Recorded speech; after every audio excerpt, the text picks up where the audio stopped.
for chapters 10, 11, and 12, our fourth exam.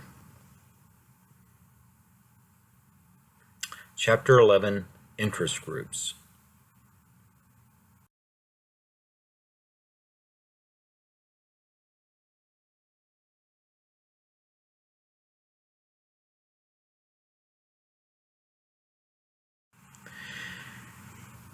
And this is, if you read through this part, this is the beginning part of your chapter. And we can see here some of the questions about the ability of interest groups to have success. And are there some interest groups that have greater power when it comes to lobbying and persuading lawmakers? And I think that becomes a very important area to consider. Interest groups are there in many cases to represent a particular interest, not, as we can see here from this quote in your text, the common good. So that's a very fair question to say, do interest groups actually benefit the American public, or are they actually causing harm? You'll see on a couple of instances in your text where Professor Martin Gilens is cited, and I have the page numbers here at the bottom of this quote, pages 231 and 679, where you can see some references to Martin Gilens. Spend some time reading over this quote. It's, I think, very interesting, because going back to chapter 1 in our text, think about the term oligarchy. And there's no doubt that Gilens is describing that is a way of viewing the American government, especially with the power of interest groups and what they represent.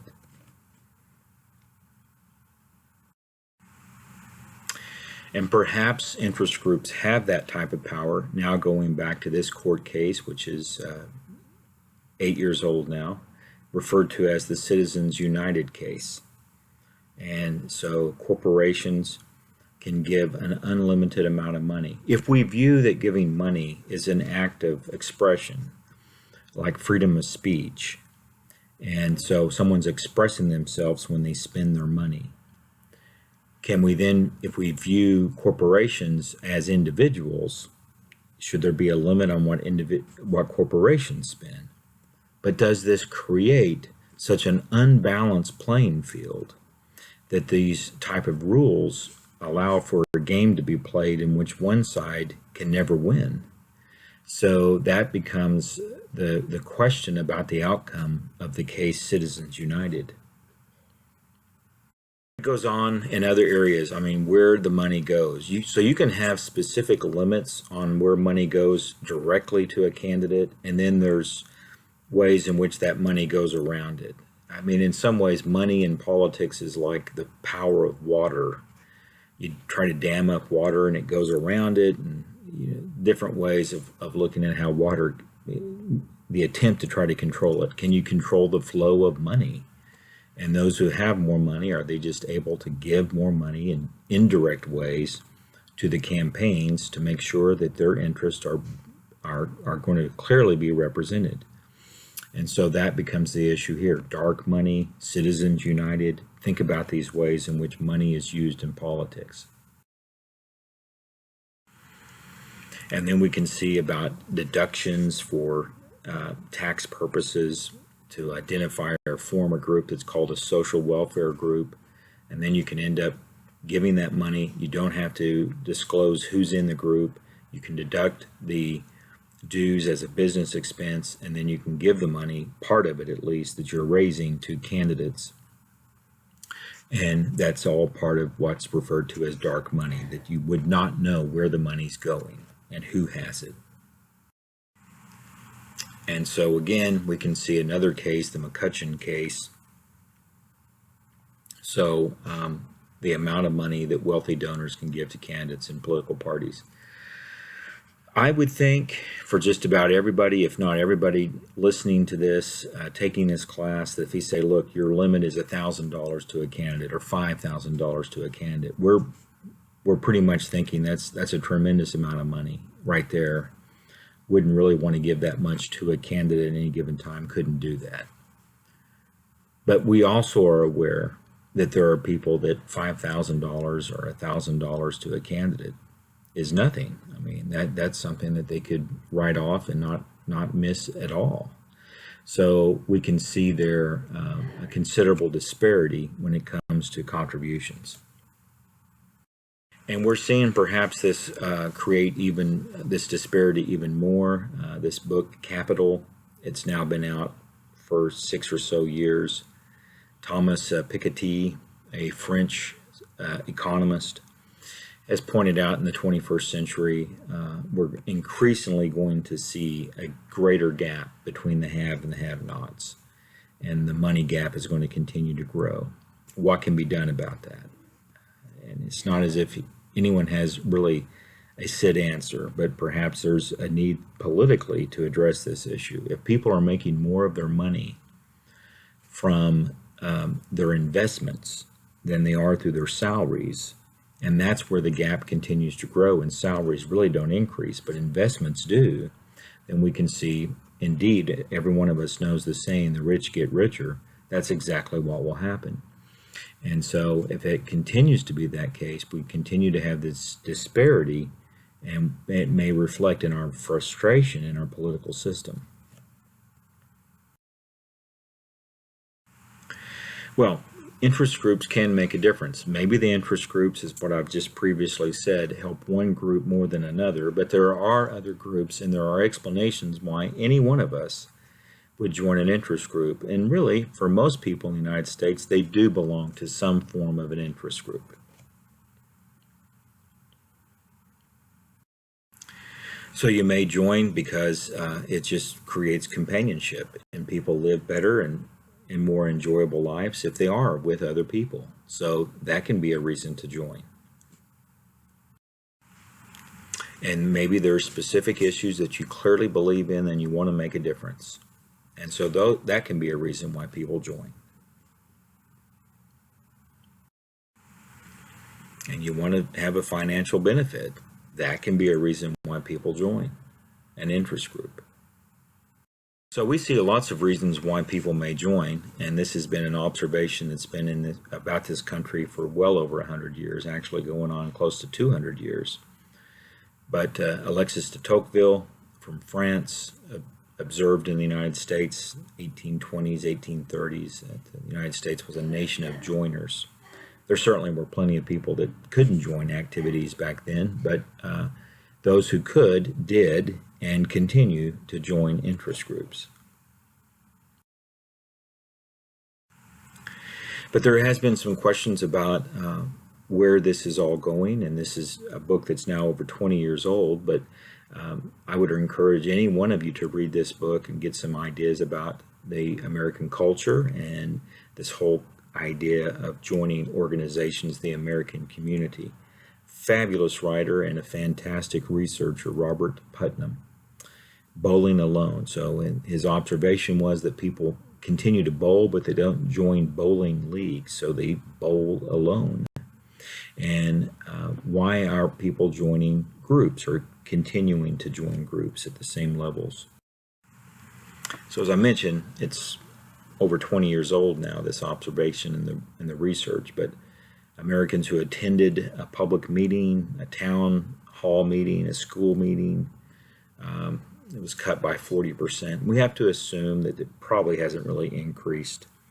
In that period, it was down. So there was a period, you know, in a way, maybe what we're looking at, there was a golden age of political activity in 40s, 50s, and 60s, let's say. And so, yeah, it's declined, but maybe it was never really that great as we thought at one time. That can always be a question there too. But clearly, it has gone down from previous numbers. And why is that? If you read the book, you can see geography, people living in the suburban areas, technology. Maybe they don't feel like they need to personally contact people. And that can be some of the reasons. The jobs that people have can have an impact there too. And then just the status of family life may change. And so all of that has had an impact on the decline of people joining groups. There are a lot of civic groups out there, and they're still active, and they're still very important to our society. And I want to make it just a brief plug here for those of you listening to this, that once you get out of college and you get yourself established, you have a particular job, I hope you would look into joining some of these civic groups. It's extremely important for you to be active and to keep these groups going. I think any one of us can look at our local community and see ways in which these local civic groups have made an impact in people's lives. And so think about that when you have that opportunity to join.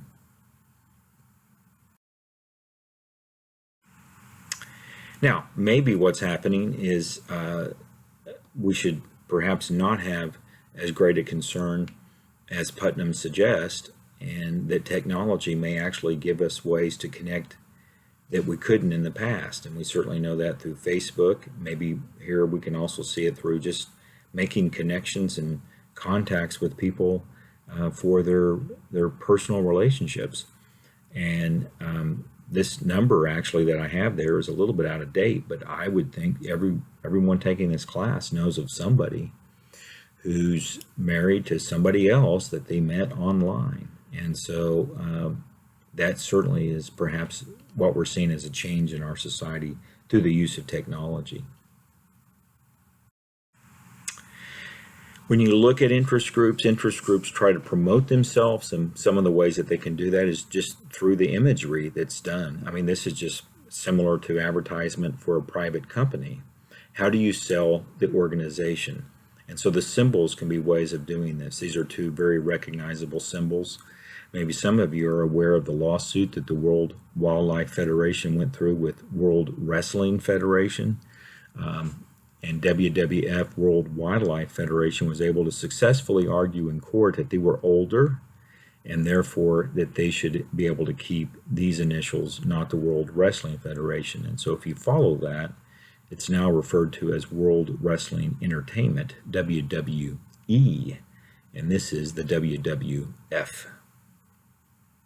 But one of the issues that we can see here is, who does get to participate? And so just like with political parties, access to the media, access to elected officials, time and again, not too surprising that the wealthy and the better educated have a greater representation among interest groups. The membership bias, who participates, how much they participate, how much knowledge they have of the interest groups, how they're able to communicate to other individuals, all of that tends to benefit the wealthy and the better educated. Now, interest groups are also representing private companies. So again, this is probably not too much of a surprise, but this turns out to be part of the investment of a private company. Let's think about what private companies would invest in. They would invest in advertisement, they would invest in personnel, they would invest in raw materials, they would invest in research and development. Would you also then invest in lobbying? Interest groups, individual lobbyists who would represent that company? I think we can see that that would happen. So banks like Citibank, Wells Fargo would have lobbyists. Pharmaceutical companies like Pfizer, one of the oldest in America, would have a lobbyist, as would Aetna insurance company. And private companies want to make sure not only do that they have their interests well represented when it comes to laws being proposed or being enforced in government by the bureaucracy, enforced or being proposed in Congress. You would have interest groups also try to have the public on their side through the imagery of that interest group, such as, this is a really great example, one of the best, and we can see the power of art in this symbol. This is British Petroleum, and British Petroleum, as we can see, is an energy company. It's by and large a petroleum company, and yet the imagery here really suggests springtime, vibrancy, rebirth, all those kinds of things that you may not necessarily associate with a petroleum company. So it's a very positive image that we see here from the symbols of British Petroleum. So symbols we can see here, and some of you who are art majors, none of this is a surprise to you. But we can see here how art and the imagery has an impact in our outlook of the world and our outlook of particular organizations, all part of institutional advertising. Interest groups are part of a greater government, a sub-government, a greater relationship with other parts of the government. So look this over on pages 440 to 441, and you're looking at this relationship between bureaucratic agencies, interest groups, and legislative committees, and how those three interact with one another.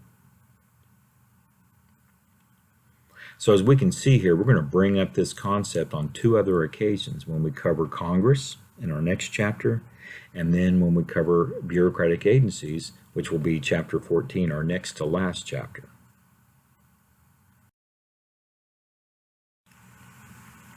So this has an impact on how money is spent and what it's spent on, that relationship between those three institutions within the Iron Triangle: bureaucratic agencies, interest groups, legislative committees. In part, it has an impact on the continuance of spending on, for example, military hardware, such as the Osprey.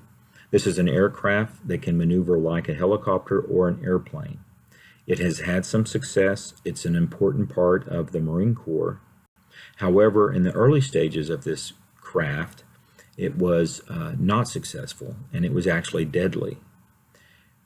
Did the continuance of the Osprey, was the continuance of the Osprey a basis of the power of the Iron Triangle, or was it in fact just a good policy decision to keep this craft going? In other words, because so much money has been spent on it, because you did have powerful interest groups representing companies that made the Osprey, is that a reason why the Osprey was continuing its operations within the Marine Corps?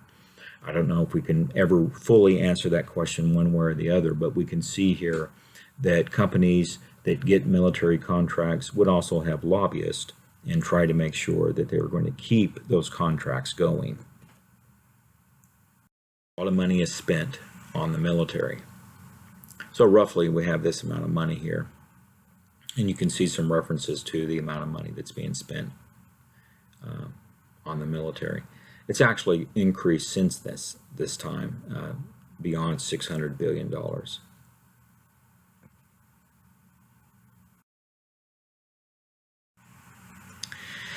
We also see that money is spent in a way to keep parts of economic system going, such as agriculture, and it's called subsidies, to make sure that prices don't fall too far below a level so you can keep businesses going. Again, agriculture going. That's what a subsidy is about. And so corn is heavily subsidized. So again, you would look at that Iron Triangle and agricultural organizations that are representing farmers. And so it's been nicknamed the welfare queen of crops. Maybe some of you taking this class are from Iowa, or some of you have driven through Iowa in the summer. Corn is planted pretty much right up to the highway. It's everywhere. And would corn be planted like that if it was not subsidized? And so in other words, if there was government funding to keep this crop growing and to ensure that you would get a certain price for it.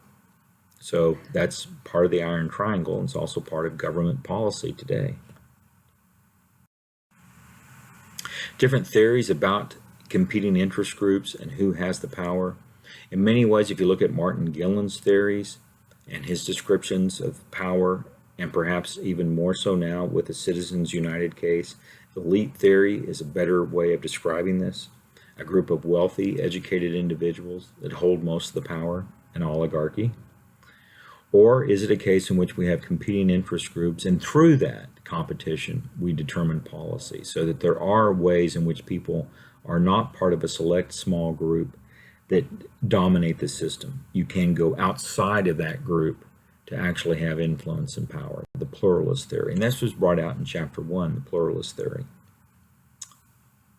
A fantastic book to read if you'd like to know more about the elite theory. It came out in 1959 and still is very relevant in our system today. The Power Elite by C. Wright Mills, and there you see C. Wright Mills there in the picture.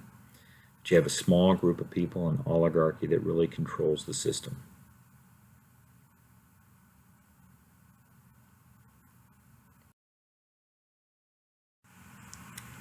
And I think there's some strong arguments for an oligarchy.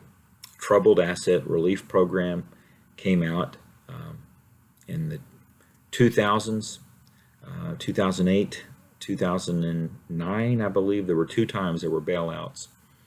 And so here we can see the bailouts to major companies. You probably have heard the phrase, too big to fail. Are we in a situation where some of these banks are just literally too big to fail, that our system would be harmed irreparably if we did not keep these companies going? So you can't let Citigroup fail. So whatever bad decisions the bank leaders may make, you still have to bail them out. And that's the argument that's brought out here on why the TARP needed to take place, but it also fits in with the elite theory, that these individuals have better rights or better protections than other people. And you notice the homeowners did get bailed out, but there were banks that got bailed out more and perhaps received their money faster in some ways. Maybe it was more important to keep those banks going than to have homeowners stay afloat. But the counter argument to this is by Robert Dahl in his book, Who Governs? Very important to consider the competition among interest groups. And so the argument would go that in environmental policy, for example, you'd have on one side pro-environmental group such as Greenpeace, and on the other side you would have a group that maybe it's a little unfair to call them anti-environmental, but would just think that there's too many environmental policies now or regulations, and would try to oppose those, the National Association of Manufacturers. And maybe they are actually anti-environmental in some cases, but there you would have that competition between the two. And the outcome would be the policy, and so it'd be like 2 teams playing one another. And one team scores more points, so they end up winning. Types of interest groups, just kind of share this with you here. The largest of our labor interest groups is the American Federation of Labor, Congress of Industrial Organizations. As it suggests, these were 2 separate labor organizations that joined together and have been together now for going on several decades.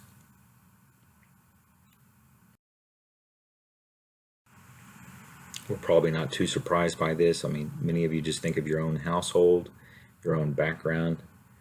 There's a decline in the amount of workers that are unionized. Does that have an overall impact in the wages and benefits of working people, people who work for an hourly wage?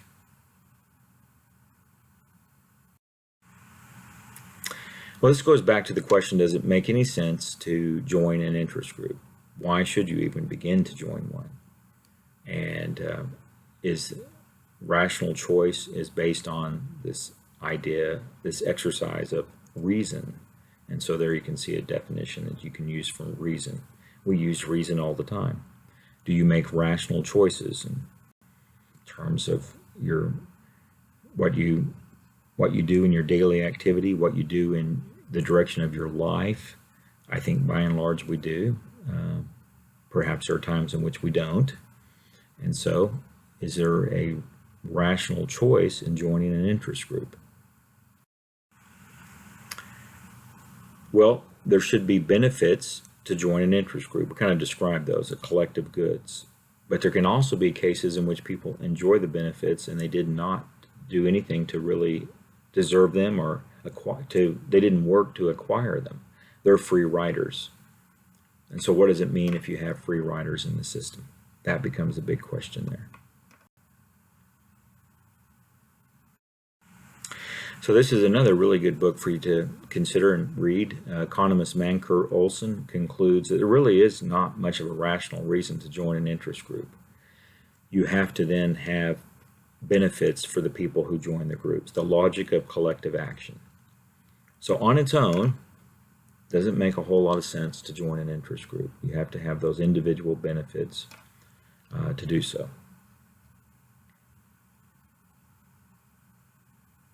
And so what might be some of those benefits? Here's some of the ways of looking at that. You can have subsidies and contracts, tax breaks, all those kind of things that can be given to the individual or particular groups. And so to have collective action, you still need to have select incentives for people to participate. And that's always, part of that ongoing conflict on having group activities versus individual actions. All right, we'll stop there. We'll be moving on to Congress in our next area of study.